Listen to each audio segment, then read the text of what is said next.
शुक्ल पक्ष की नवमी तिथि, बैसाख महीना।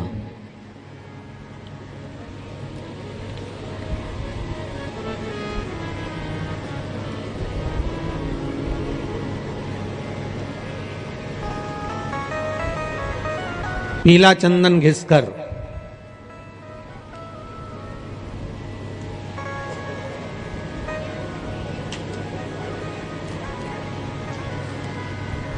उस चंदन को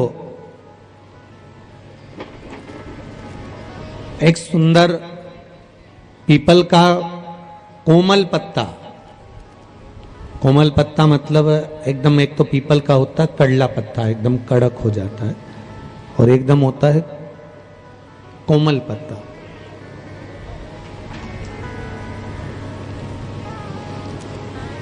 उस पीपल के कोमल पत्ते पर पीला चंदन घिसकर, जो वो चंदन होता है, उस चंदन को घिसकर उस चंदन को उस पत्ते पर रख लें। और महाराज उस पत्ते को मध्याह्न के समय पर, जैसे जब सुबह के समय पर सारी पूजन हो जाए, अर्चना हो जाए, भगवान शिव के मंदिरों में जल समर्पित हो जाए, उसके बाद में जब बाबा एकदम आनंद में विराजे हों, तब जहां शिवलिंग रखा होता है,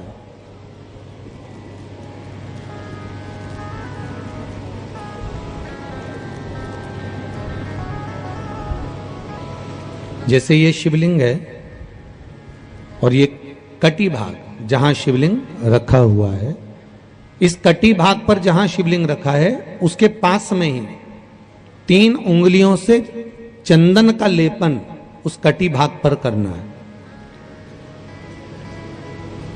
जो उंगलियां लगी रहेगी उसी को अशोक सुंदरी वाली जगह पर स्पर्श करना है, और अशोक सुंदरी वाली जगह पर स्पर्श कर कर कुछ देर तक चंदन लगे रहने देना है। उसके बाद में उस चंदन को वापस निकाल कर लेकर आना है। कटी भाग पर जो लगाया गया है उसको भी निकाल कर वापस लेकर आना है। फिर बाबा का स्नान नहीं कराना है, केवल चंदन लेकर आना है, उसी पीपल के पत्ते पर रखकर। एक डिब्बी में उस चंदन को आप रख लीजिए। कुछ दिन जिसकी नेत्र ज्योति कमजोर है, चश्मा लग रहा, जिसकी नेत्र ज्योति कमजोर है, चश्मा लग रहा हो, श्रवण शक्ति कमजोर हो, सुनाई कम दे रहा हो, उसके कंठ से इस ठोड़ी तक उस चंदन का तिलक लगाना प्रारंभ कर दीजिए, और नेत्रों के नीचे थोड़ा सा वो चंदन लगाना प्रारंभ कर दीजिए। लगभग 20 से 22 दिन तक आप उसका प्रयोग करिए, और एक रुद्राक्ष का जल शिव को समर्पित कर कर उस जल का आचमन करना प्रारंभ कर लीजिए। लगभग 22 दिन लगेंगे। धीरे धीरे फिर जाकर डॉक्टर को जांच करा लेना, नेत्र की ज्योति बढ़ना प्रारंभ हो गई है।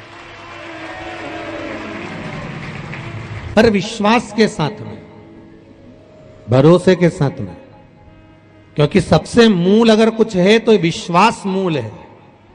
मानो तो मैं गंगा मां हूं और ना मानो तो बहता पानी। अगर आपका विश्वास प्रबल होगा, भरोसा अगर प्रबल होगा, विश्वास अगर प्रबल होगा तो भगवान मिलेगा, और अगर विश्वास नहीं है तो परमात्मा नहीं मिल सकता।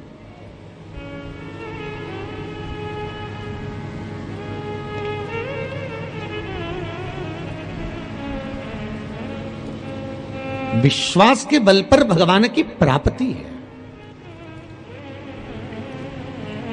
विश्वास है तो शिव है, और देखो विश्वास। मेरी जीजियों, एक बात अपने जीवन में उतार कर रखना, कभी जिंदगी में अगर कभी ऐसा योग लगे, कभी तुम्हारे जीवन में कभी ऐसा लगे, अब तो थोड़ी शरद चालू हो गई, ठंडक चालू हो गई, तो मट्टी के पात्र का जल से शिव का अभिषेक कभी तो नहीं हो सकता, पर बैसाख महीने में, ज्येष्ठा महीने में कभी मौका लगे अपने जीवन में, और तुम्हें लगे कि मेरे जीवन में दुख समाप्ति नहीं हो रहा, मेरे दुख जा ही नहीं रहा, तो 5 बेलपत्र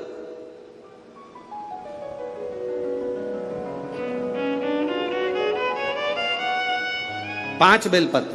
एक आप लोगों को देखो, इस पत्र में शिवलिंग लगा हुआ है, तो हम आपको इसी से समझा देते हैं। एक बेलपत्र जिसकी डंडी का भाग जल जहां से बहकर बाहर निकल रहा है, अशोक सुंदरी का स्थान देखा है ना सब लोगों ने, बस उसी स्थान पर पहली बेलपत्र। दूसरी बेलपत्र पार्वती जी के स्थान पर, अर्थात जो जलाधारी है वहां पर। तीसरी बेलपत्र शंकर भगवान के शिवलिंग के सम्मुख में जहां आप बैठे हो वहां बैठकर डंडी का भाग विपरीत दिशा में रखकर, तीसरा बेलपत्र।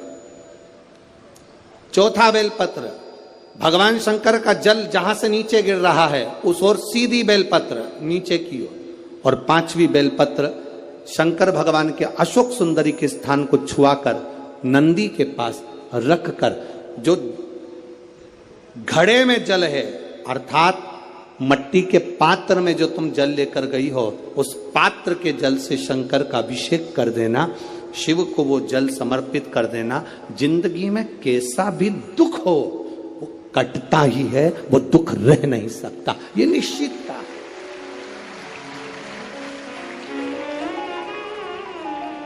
कभी कभी आप लोगों ने नागपुर में ऐसा दर्शन करा कि नहीं करा हमें नहीं मालूम, नागपुर की लीला तो हम नहीं जानते, पर हमारे उधर आज भी होता है। जब बैसाख का महीना आता है, ज्येष्ठा महीना आता है, गर्मी का समय आता है, तो शिव जी के ऊपर ऐसा ऐसा तिकोना लोहे का कुछ एंगल बनाकर उसके ऊपर मिट्टी का हंडा रख देते हैं। अब यहाँ नागपुर में आप लोगों ने दर्शन करे ना करे वो हमें नहीं मालूम, पर अभी तक चांदी का लगता था, अभी तक सोने का लगता, पीतल का लगता, तांबे का लगता, पर जैसे ही बैसाख का महीना आया, जैसे ही ज्येष्ठा महीना आया, वैसे ही मिट्टी का पात्र रख दिया जाता, उसमें से बूंद बूंद पानी शिव जी को समर्पित।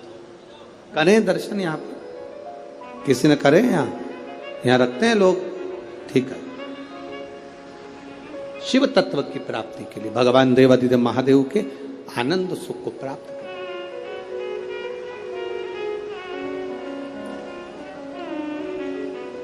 जल, अग्नि, आकाश, वायु, पृथ्वी,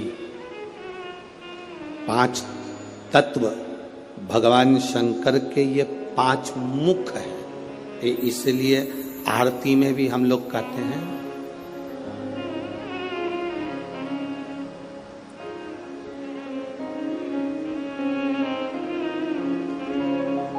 पंचानंद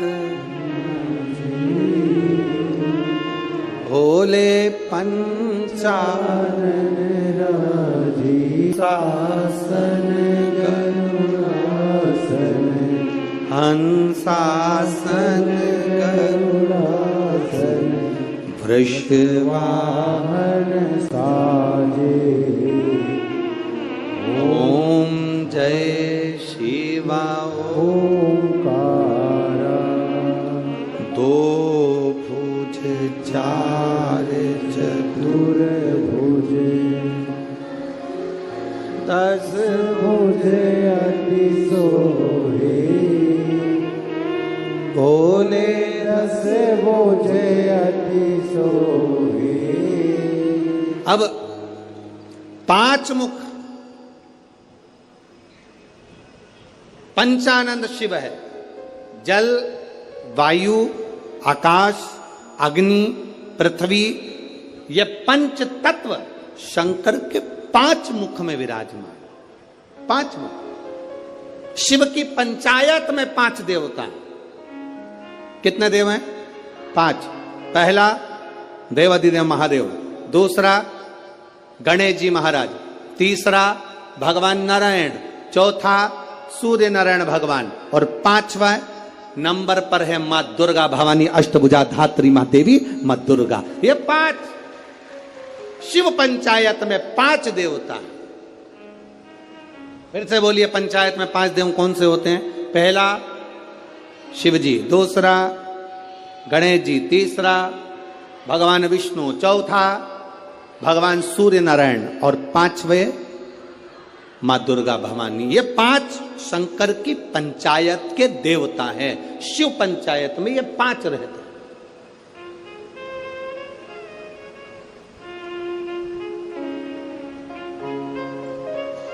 नागपुर में कथा कितने दिन की मिली? 5 दिन की। सावन में जब 5 सोमवार पड़े तो समझ लेना शंकर भगवान की बड़ी कृपा होने वाली है। 5 सोमवार मिल गए सावन के महीने में, मतलब शिव जो श्रावण के महीने में 1 लोटा जल चढ़ाने वाले हैं उनकी मनोकामना पूर्ण होती ही है। पंचानंद स्वरूप में 5 दिन में 5 स्वरूप में पंचायत में पंचानंद पंच भौतिकता का आनंद रखने वाले शिव तत्व की प्राप्ति का सुख है शिव महापुराण। कई लोग कहते हैं गुरुजी 7 दिन की कथा करते हो, कभी 5 दिन की, आखिर 5 दिन की कथा का फल क्या है? हम कहते हैं कभी सुनिए, बैठिए, पंडाल में जहां जगह मिल जाए वहां बैठकर कथा का रस तत्व ग्रहण करिए, और जब जाओ आरती हो जाए, कर्पूर गौरम हो जाए, तब यहां से जाना तो उस रज को कभी शरीर पर लगा। एक पत्र आया, एक लड़के को ब्लड कैंसर हो गया, देखिए। शिवाय नमस्तुभ्यम, वापिस हाथ हिलाओ एक बार, हाँ वापिस हिलाइए। श्री शिवाय नमस्तुभ्यम, बैठिए।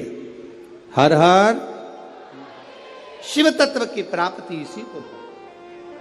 आप जो शिव पर जल चढ़ा रहे हैं, आचमन कर रहे हैं, शंकर का गुणगान कर रहे हैं, उसका फल खाली नहीं जाता। मिट्टी के पात्र का जल हम देवाधिदेव महादेव को जब समर्पित करते हैं तो उसका फल खाली नहीं जाता, खाली नहीं जाता।